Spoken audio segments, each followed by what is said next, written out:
Now, I want to come to one of my favorite things here today to recommend is a Puritan theology, a doctrine for life, and it was written by Joel Beeke and Mark Jones.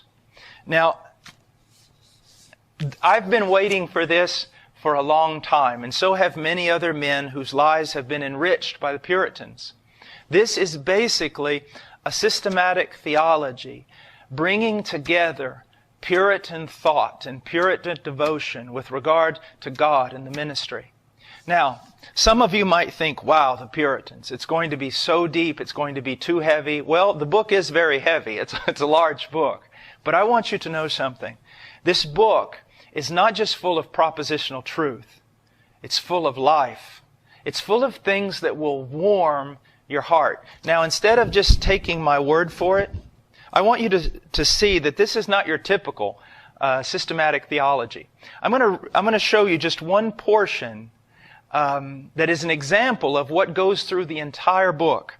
In this systematic theology, there are so many things that are touching our lives as Christians, our devotion, our piety, our conformity to Christ. For example, there's a part here on the right use of God's promises.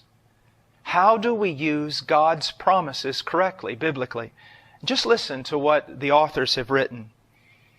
If the promises are all that we have seen them to be, they are more useful to us in this world than the very air we breathe.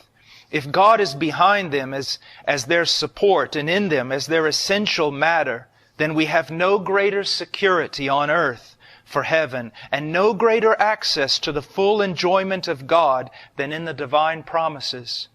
If the promises of God are His hand of bounty to us, nothing is more essential in life than to know what they are and how to profit from them.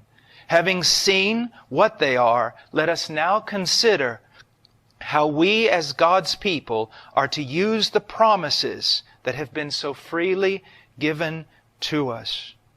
That's beautiful. If that doesn't warm your heart, well, there may be a problem with your heart.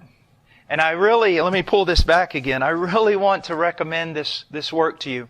It's a Puritan theology, doctrine for life. Not doctrine for a bookshelf. Doctrine for life. And it's by Joel Beeke and Mark Jones. And I'm convinced it is going to be a tremendous and enduring gift to the church.